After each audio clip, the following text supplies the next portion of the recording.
My name is Jasmine Joyner, and I played here from 2013 through 2017. I remember I went to Murray State, I went to Eastern Kentucky, and then I went to Arkansas State, and then Chattanooga was my last one, and that one just felt like home. When I came and met Wes Moore, I know Coach Nikki was the one that came and recruited me at the games. She was just a beautiful heart, still is, wonderful soul. And when I came here, it felt like family. I knew Red Payne because she was kind of in the same area, so I felt kind of comfortable of having someone there. And the girls treated me well. The city was beautiful, the mountains. I wasn't too far, but far enough from home. It was kind of in the middle from my home from South Haven, Mississippi, and also Fayetteville, North Carolina. So my mom can come see me play, my dad can come see me play. And I just felt like it was in the right spot with the coaching, Wes Moore, and Coach Nikki. I knew for sure I was going to be around some great people. And then I remember it was like 2 weeks before I was coming up here for school, and they gave me a call, was telling me that Jim Foster was coming. And I had the decision to leave or to stay. So huge difference. They are like oil and water, okay, night and day. Both brilliant in their own ways, and they just do things so differently. I remember him calling me. Coach Foster called me first of all, when I found out he was getting the job, I was sitting in the office with Laura Heron and David Blackburn, and they were like, so we've hired somebody, but you can't say anything yet. The news will come out at da-da-da-da, but we wanted to go ahead and tell you who it was. So I was the only staff member that stuck around. Of course, Coach Moore had said, you can go to Raleigh with me. And I was like, Coach Moore, I'm not moving to Raleigh. I'm not doing it. Like, this is home. And so I just remember sitting in the office, and he said, we've hired Jim Foster.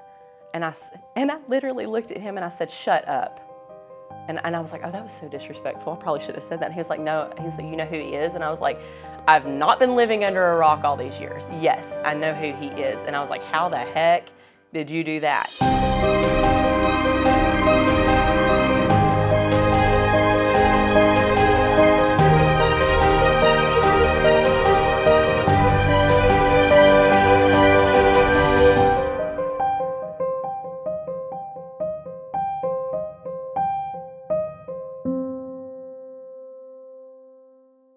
I was an assistant at Bishop McDevitt High School, boys, for 2 years. A friend of mine from high school had hired me. I was still in college. He had a car accident, had to give his job up of coaching, and the athletic director at Bishop McDevitt approached me from the girls' side and asked me if I'd like to coach the girls' team, be the head coach, and I jumped at it because I went from being the assistant boys coach to the head girls coach. And then 3 years later, St. Joseph's called and asked me if I'd be interested in coaching their women's team. And that started the ball rolling.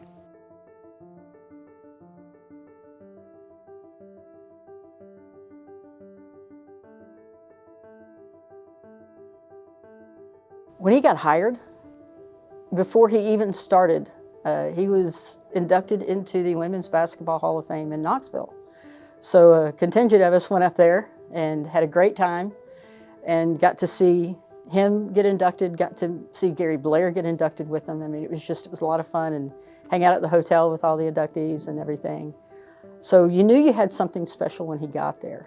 You already knew that. And then his 5 years, I mean, he took us to the NCAA tournament 4 times. He won 4 tournament titles, regular season titles. He knew his game. He knew what he was doing, and he was able to keep it going from Wes's time. I have a phrase when people ask me about jobs, and I say, I don't think you should ever take a job unless there's banners on the ceiling. Shows that they understand and care, in my opinion, and that was obvious. I know Wes, I knew Sharon, I'd been in the environment. Coach Foster was very different from Coach Moore, although when I talked to a former player of his, she was very much like, no, he used to be exactly like Coach Moore. But he was very laid back, and he taught his coaches. He was very much a teacher. He taught his coaches how to be coaches. He taught his players how to be players, how to be teammates. He made them better. From a coaching perspective, the first year was a lot of fun when about the third day in the summer, you're allowed to work with your team then.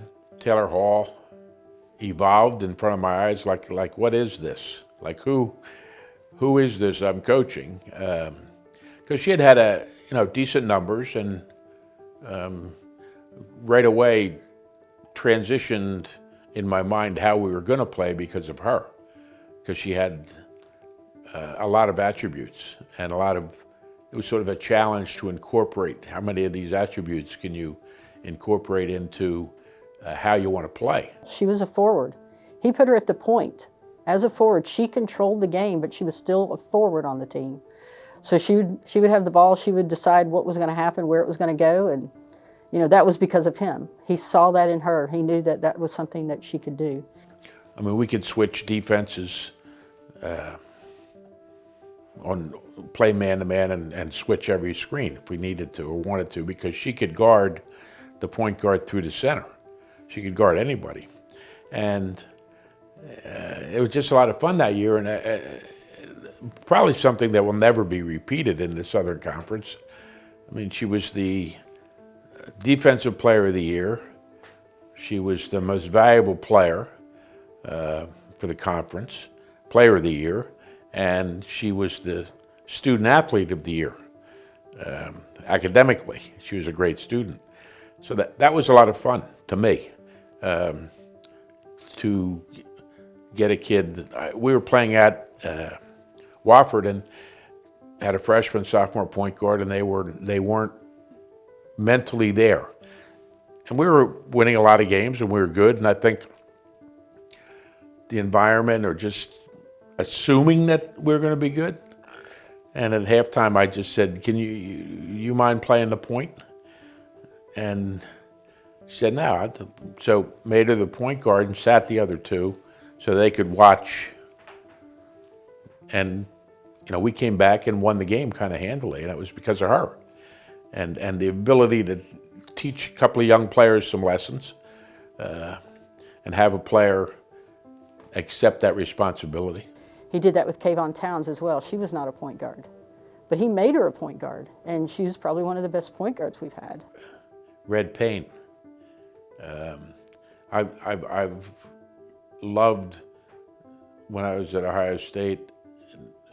We had 3 different defensive players of the year, but they were guards, and I got used to the idea of liking pressure on the ball that would make the opponent have a sleepless night the night before you played because of what they were going to encounter for 40 minutes, and Red was as good as it gets at that. I mean, she would just get up and get on you, and you would, for the next 40 minutes, she wasn't going to leave you. And what she brought to the table and the energy and enthusiasm, just a lot of fun.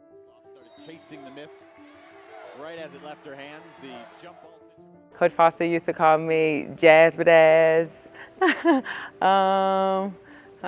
Stick would be one of them.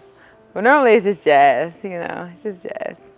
Coach Foster is a body language coach. Like, he would be chill. He's standing up the whole time with his sweater on, or in practice. He'd be on his iPad, started practice.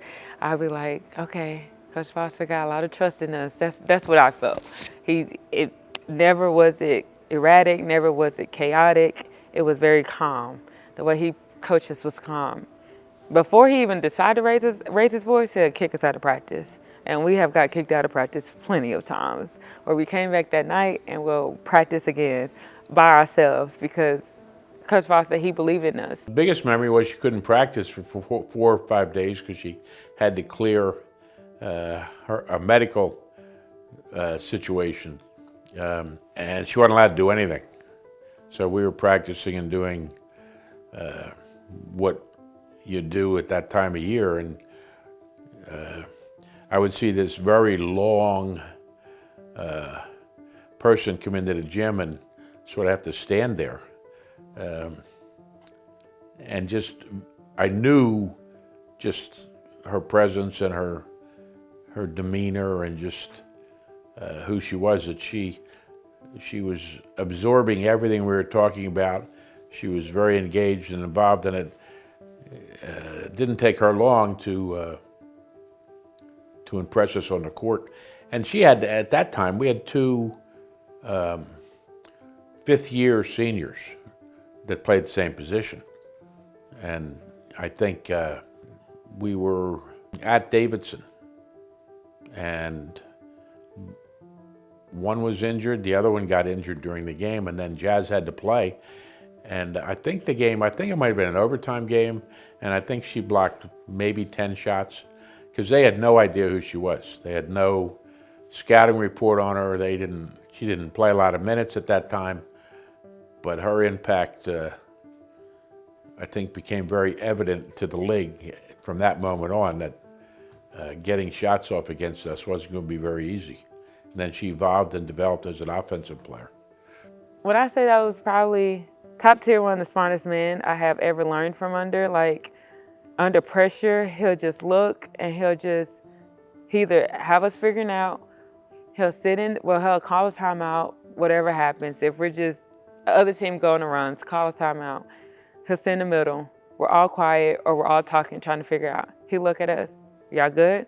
We good. We go back out there, boom, game would change. Like, it's like his energy would feed off of us. Like, it wasn't like going off on us because we're not figuring out or this and that. Every time he'd come in, he'd be like, all you got to do is this and this and this. And we'd be like, oh, okay, well, yeah. He'd be like, that's just it. Pre-game talks, he'll look at us, have the scout up there. Y'all good? Let's go. Like, it would just, he trusted in us. Like, on the court, off the court, he trusted in us. And like I said, it was an amazing thing, the fact that he recruited players, he had players at the court at the right time to do what the mission was, and that was to win games.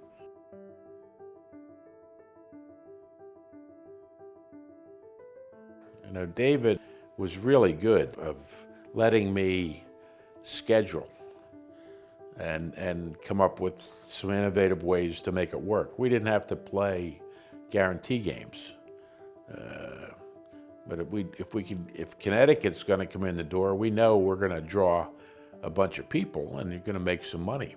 But we wanted to play the Power 5 schools, and we wanted to, establish in our players' minds the ability to beat those folks.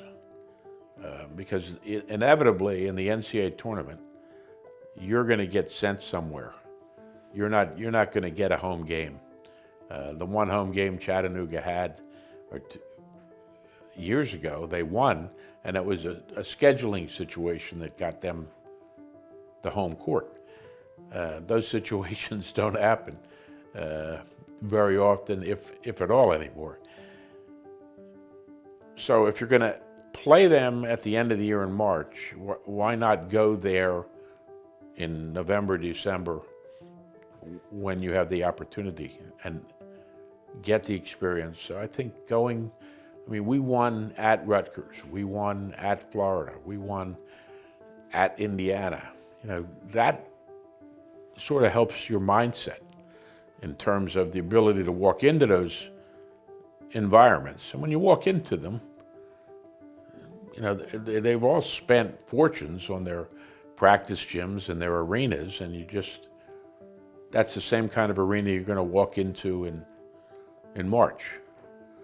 So allowing us that freedom to schedule that way, now getting the mindset to be, we're going there to win. We're not going there to play a game. You know, we may look at the sights, but we want to win. And I think that's the most, that's the thing I look back on best. That week, again, at Indiana on Monday and finishing up with Auburn and having Northwestern, Georgetown, having those teams in a place where we walked out victorious. I think that what we came there to do we were doing.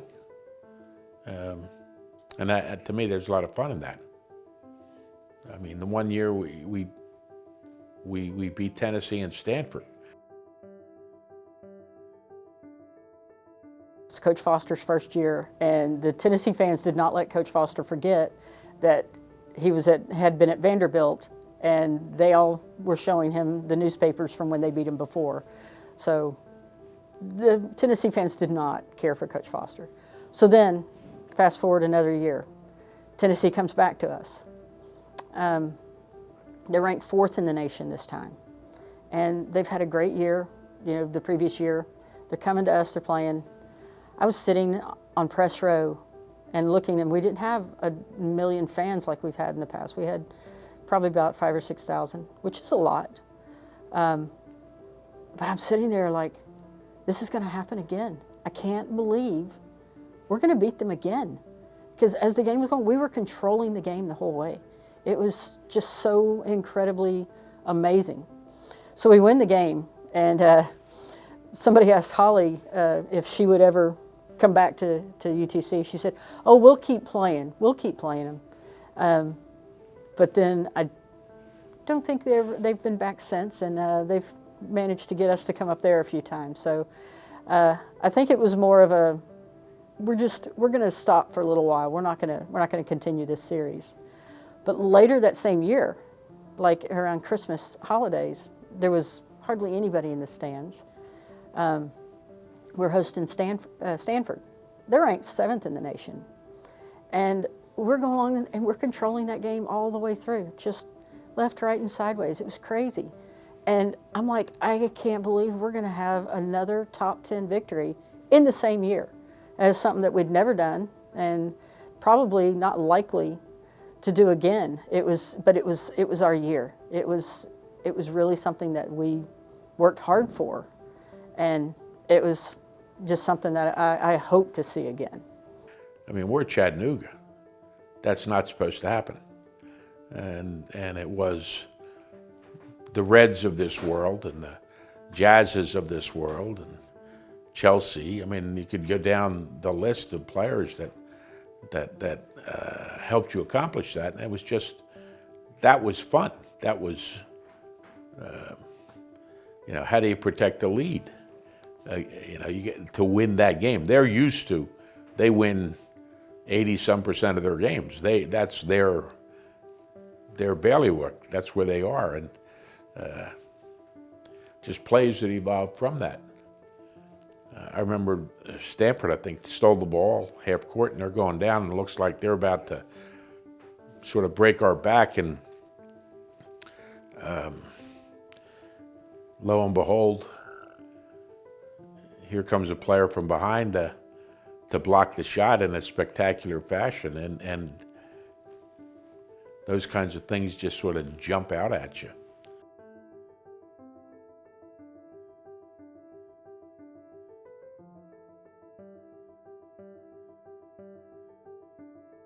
Katie Burrows was a very good high school coach, and Wes knew that she'd be a really good collegiate assistant coach. And he'd been trying to get her for several years. This one position kept coming open, and he would contact her first, and she would always say no. And finally, after a few years, she said, you know, let's give it a try. So he hired her. The fans loved it because she's a fan favorite. They're so happy to have her here, and she knows her game. She got in there, and you know, she worked with the guards, and she was tough, she was strong, and she was fair. She knew how to you know, to get them to do what they needed to do. So she spent 3 years with Wes, and then when Coach Foster got here, he in his press conference to announce that he was being hired, he talked a little bit about Katie, and he said, and just so all of you know, she is staying. Well, the place just went crazy. More people cheered that Katie was going to stay as an assistant coach than that Coach Foster got hired. And it was fantastic. So they were all happy about that. So she got to stay for his 5 years as an assistant and got to learn from two of the greats of the game. I ended up working for him longer than Coach Moore, which is interesting. But yeah, all the time spent with him, I learned more outside of basketball. I mean, I learned a lot of basketball from him, but it was like he got me interested in other things. I bought my first piece of authentic art because I went to an art show at his house where like the artists came in and put up the pieces around his home so that people could actually see it displayed in a home. But I would have never done that on my own. You know, I learned a lot about wine. I enjoy wine, and I am a wine snob now because of him. Thanks a lot, Coach Foster. I probably could have been I probably would have never liked it though, honestly, if it weren't for him. And I probably just, you know, not even had any.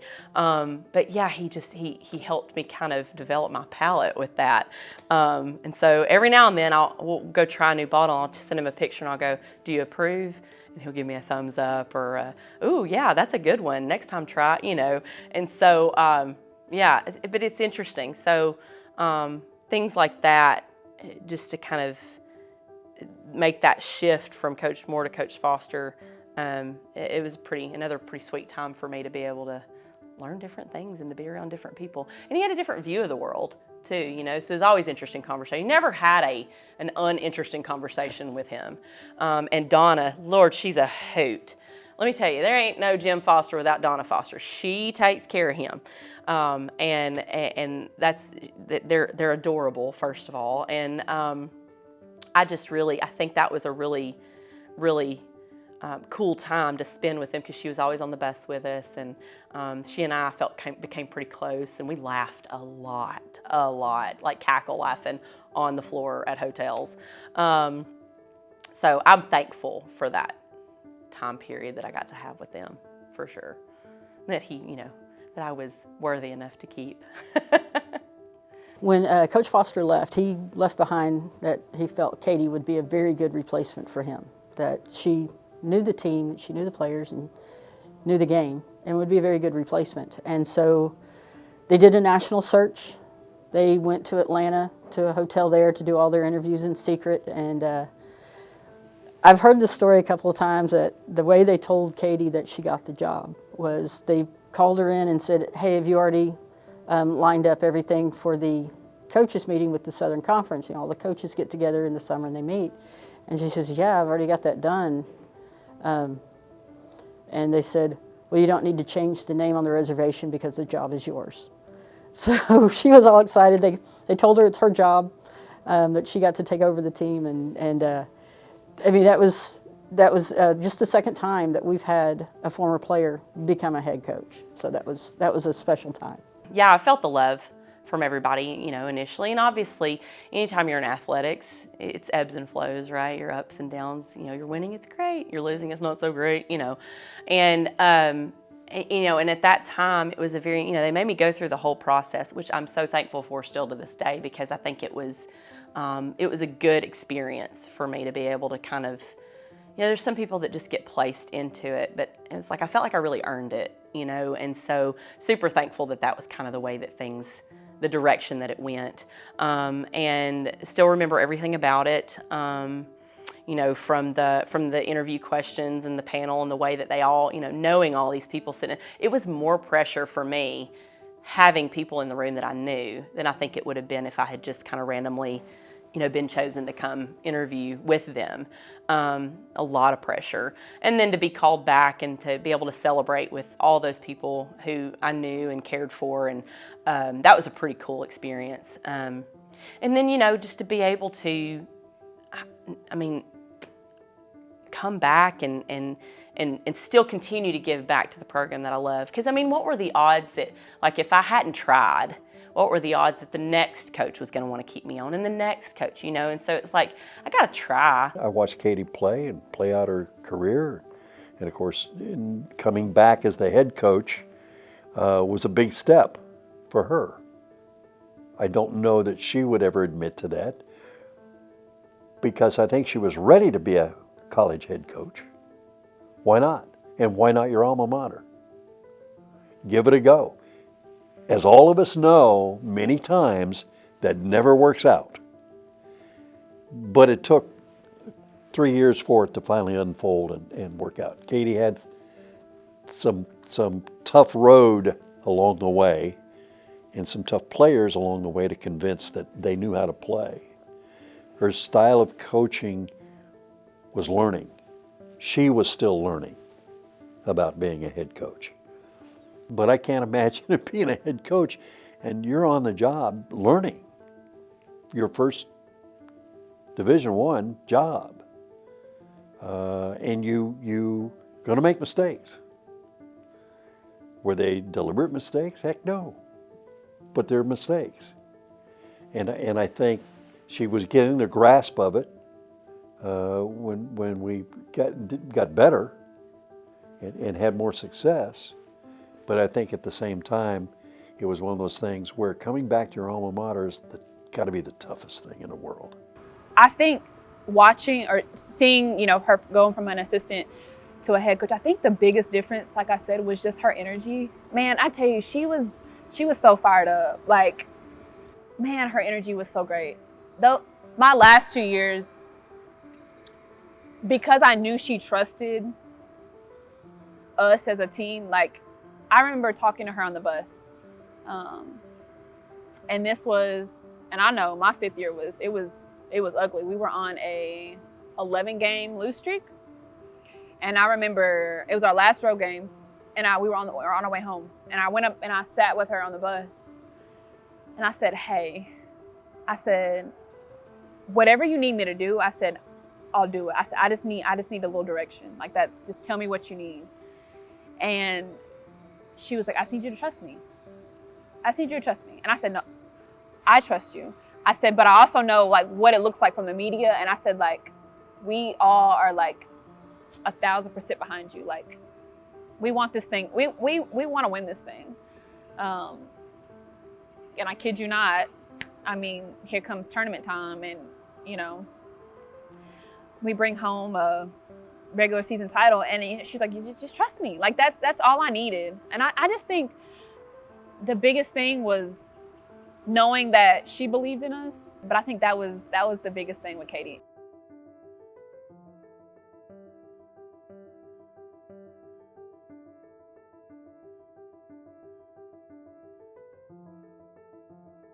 She had a bit of a tough time when she first got started. The team struggled a bit. But in 2019-20, the team really started to find their groove and figuring it out. Well, we won the regular season title that year. Now, it was the first time, and we tied 2 other teams. It was the first time 3 teams had won the Southern Conference regular season, but still, we won.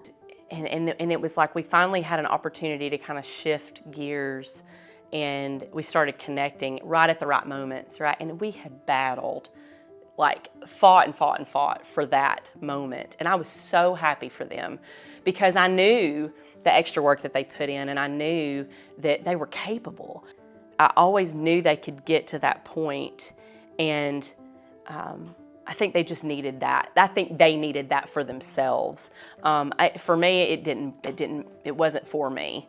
And I was mostly excited for them because I knew all of the hard work that they had put into it, and all of the heartache that they had to go through to get to that point. So it was just kind of like, now we can breathe. We accomplished what we said we could accomplish at this point. Now, was it outright? No. And we still fought back and got to that point. And that's the one thing I can say about all of my groups is that they never quit. They always fought. And I think that was something that made it, that's another reason why I say I would go back and do it all over again, because I didn't feel like I was in it alone. I didn't feel like I was the only one that cared. Sometimes I think coaches can feel that way, like, oh, I care more than they do. And I didn't feel that way. And that made it that much sweeter. I mean, we fought for it all the way to the end to get that, and we're the number 2 seed in the tournament, and just the work to get to that point. It's really difficult. She had a lot of pressure on her as a hometown favorite, as a former player, as an assistant coach, and now the head coach. But I think that relieved a lot.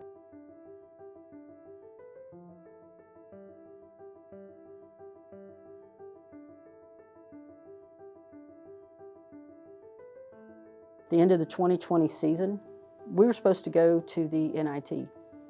And because all the postseason tournaments got canceled, she didn't get to go.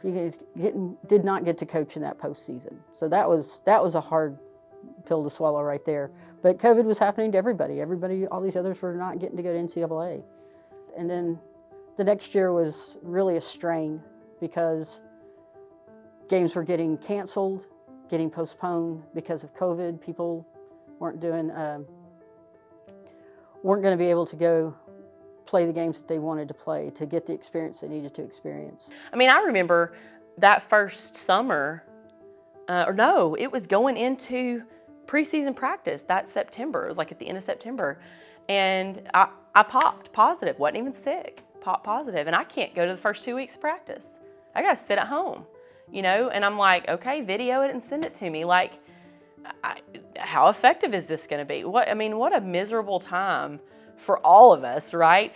And somehow we still managed to survive it all, and get through it. And I think too, it was a pretty cool time, even though we had to kind of limit how much time we spent together in small spaces. I think it was a great time for all of us to lean on one another because we couldn't go outside of our bubble, and it was like, it was tough. We didn't play in front of fans.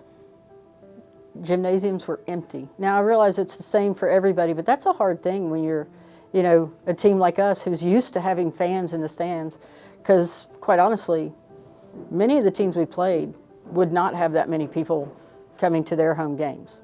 So we were used to having, 2,000-3,000 people cheering us on, and we go to another school and there might be 200 people in the stands, with half of them being our fans who've traveled to this game. So it was a very different experience because you're over there yelling to your team, this is what I want you to do. Well, the other team can hear every single thing you're saying. You can hear every single thing they're saying, and you're in your huddles. And, coaches, when they're in huddles, usually are having to scream and shout to be heard over fans. Well, they're having to whisper. That was a very different year. And then around halfway is when they finally decided to start letting parents come to games. And so that was a little bit better, but still, just the atmosphere, it was not the same. It was almost like you were just at a scrimmage.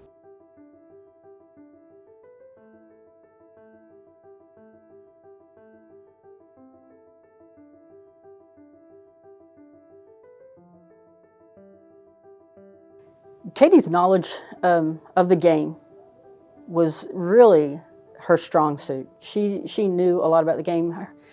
I talk about Jim Foster and Wes Moore being the coaches that she worked with. Well, she was coached by Kelly Harper. She was recruited by Wes, but Kelly coached her. So she learned a lot from Kelly. But her own father is a well-known coach in Chattanooga, and she worked with him. She, learned from him. So there was a lot of different styles out there that she learned from. And so she got to bring those with her as a head coach and, help her team with all these different styles. She got to pick and choose the parts of them that she liked best. She was really good about always keeping us moving forward and just remembering that it's bigger than basketball and that not every win or loss is going to matter, that 20 years down the road, we're going to look back and remember the relationships we had more than our record.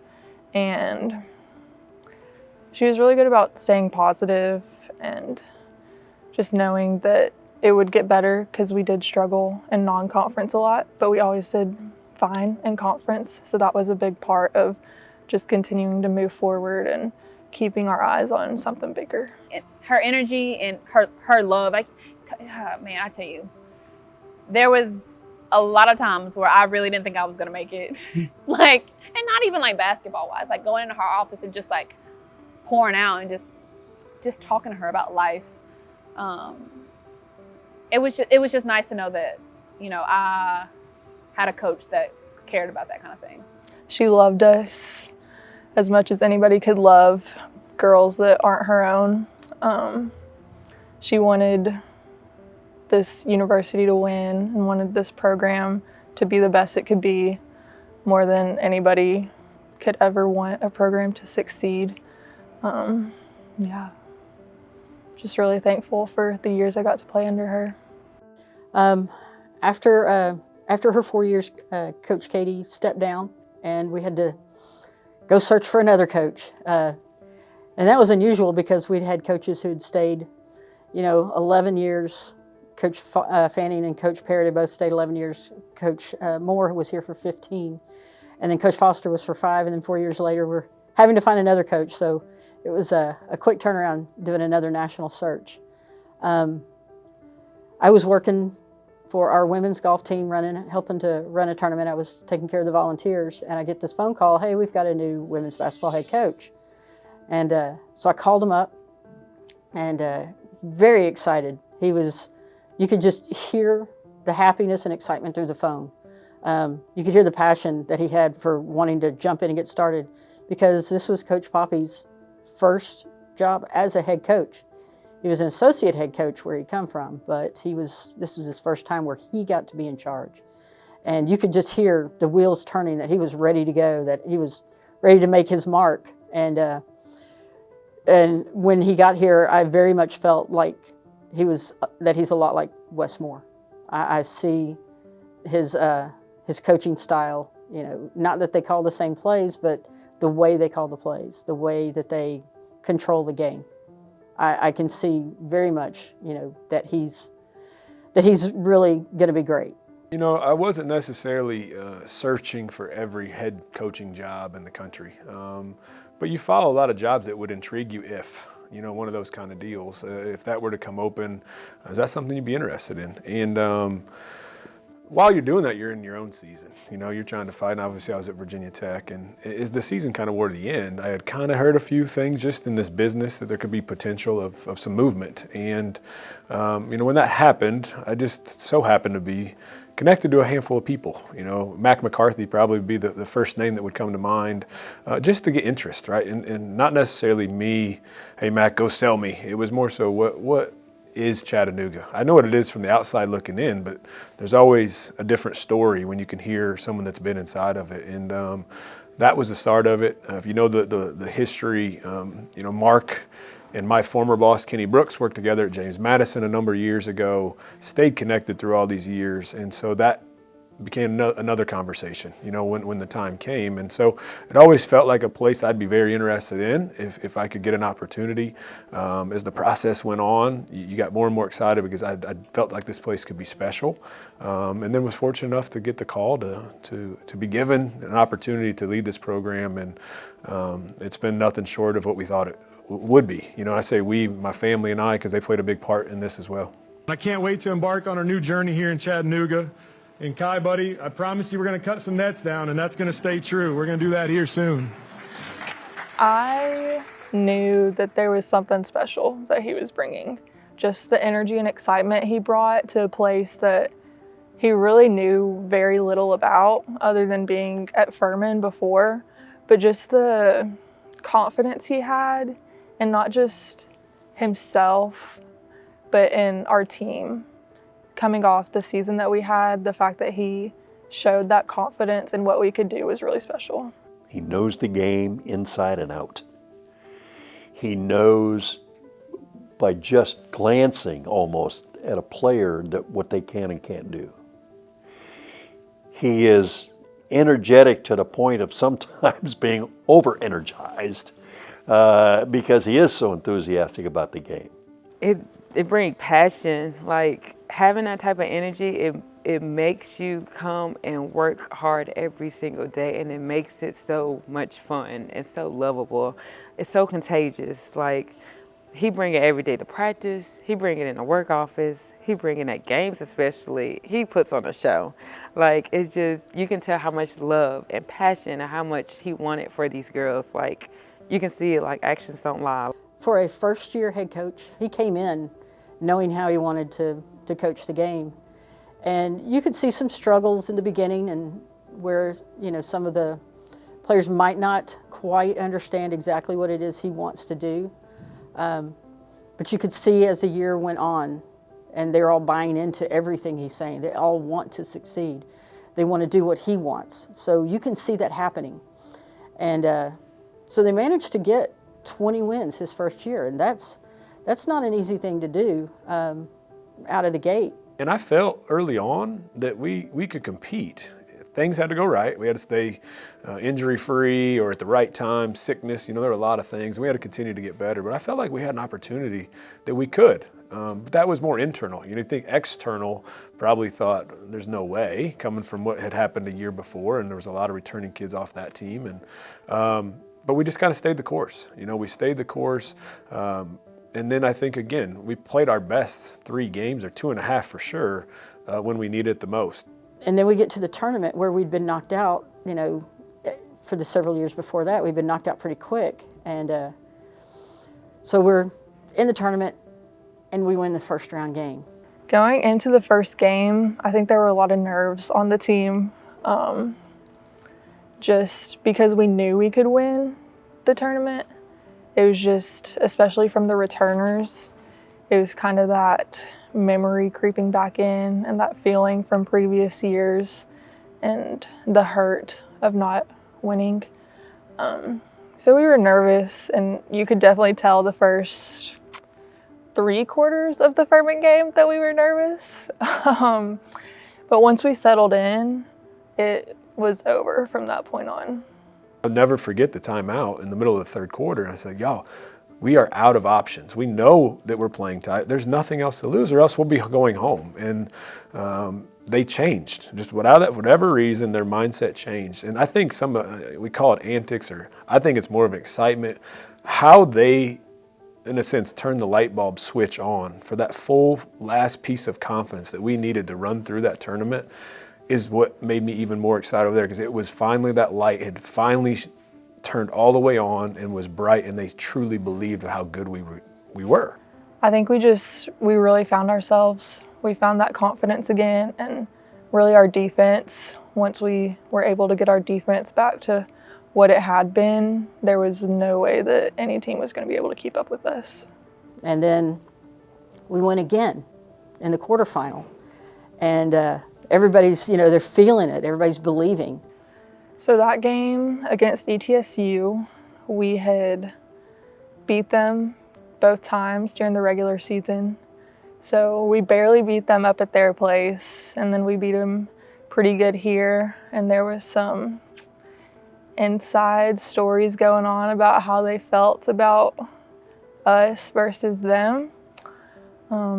So we kind of had a little chip on our shoulder just to prove that we are Chattanooga. So yeah, we went into that game. We had got all of our nerves out of our system the game before. So I remember the first quarter was back and forth. I think they might have even been up at the end of the first quarter. And then the second quarter, I remember whoever Seagren was guarding, they scored on her. And I remember Coach Poppie looking at her and screaming, "We need you," in her defense. They didn't score another point that quarter. We had won 18 finals. We'd won the championship 18 times. We'd never lost. And that was something the TV guy would come over to me. Pete would say, "Okay, I know you don't like to say this, but 18-0, right?" And I was like, "Yes, Pete, keep going." So with Wofford, we had lost twice, and they were not close games at all. But that really was not even a thought in the back of our minds, I don't think. So we got Saturday off, or not off, but we got to practice on Saturday. And when the coaches gave us the game plan, I remember Audrey actually asking me, like, "What do you think?" And I said, "This is gonna work." Yeah, I knew that the game plan that they had put in, that it was gonna work. There was no plan B because we were totally sold out on plan A working, and it did. And we started that game, and I mean, I expected us to be nervous, but I don't think there were nerves. I think it was just full confidence. And we started out, we got down early, but once we caught back up, I think we led the rest of the way. And Coach Poppie flipped the table on him, decided he's going to coach him a whole different way. He played a defensive strategy that was so very different. And he's a defensive coach. That was his job at Virginia Tech, was a defensive coordinator. And that was not something I'd ever heard in a basketball setting, but he knows his defense. Well, he flipped the switch on him. So my part was to take Rachel Rose, their best player, out, and that was kind of my only role for the game. So I just took it and did the best I could to keep her down, and the game plan worked from all the coaching staff. So just happy we got it. Seagram's defense that whole tournament was just like incredible. There's no way to describe how much she helped our team win that tournament. And that was just an amazing game to watch. How much this team controlled Wofford. I don't know that there are words that describe the feeling that I had when even before the final buzzer, I remember about a minute and a half left. We were about to shoot free throws, and I looked up at the score, and I looked at Coach Poppie, and we both had that look in our eyes like we really did this. So then just the time that we did have to let it sink in for that last minute of the game was really cool to just be with the girls on the court and like just the reward that we had just had for this whole season. And then when the buzzer sounded and just celebrating with my teammates and just the fans' excitement, like it still gives me chills to think about, and it's just a memory that will be in my head for the rest of my life. To put that all together in Asheville was something special, but it was a special group, one that will never be matched. I'm not sure you'll ever find a group that was as all in as that group was that we carried up to Asheville. I think the feelings of just the reward of you've played 30 games leading up to this point, you've practiced a million times, it feels like you spent hours and hours and hours running up and down the court, and you finally get to lift that trophy. Like that's just a feeling that I think every athlete strives to have, and just to experience that even 50 years ago, I don't think it's any different than it is today. It's crazy to be part of the 50th year of this program, but it's just cool to be part of this history. Like this program has done so much, so it's really cool to be a part of this.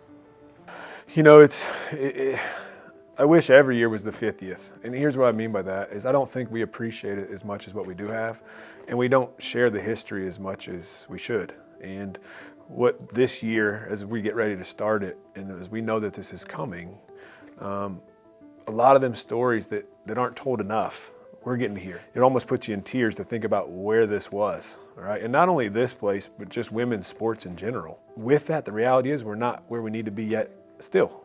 You know, I think that we are getting some notoriety nationwide in our sport, women's basketball, but it's nowhere near where we still got ways to go. But let's appreciate what we do have, because we've come a long way. And let's take in the stories and let's share these stories of what makes Chattanooga women's basketball so special. And I think because of this, right, this 50th year, which is so much and an honor to be a part of, it's been really neat to learn the true stories.